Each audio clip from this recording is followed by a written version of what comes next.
2026 election எப்படி திமுக எதிர்கொள்ளும்னு நீங்க நினைக்கிறீங்க?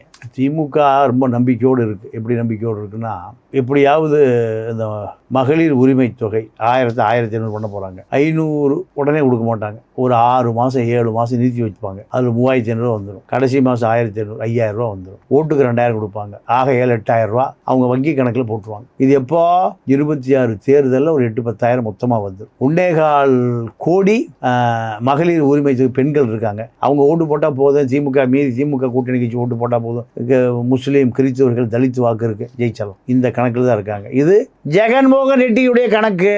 ஜெகன்மோகன் ரெட்டி அதிகாரம் இருந்தது, ஆட்சி இருந்தது, பணம் இருந்தது, எல்லாம் இருந்தது. அந்த அடுத்த தேர்தலில் என்ன ஆச்சுன்னு தெரியல. இப்போ ஜெகன்மோகன் ரெட்டி அதே நிலைமை தான் யாருக்கு வரும்? திமுகவுக்கு.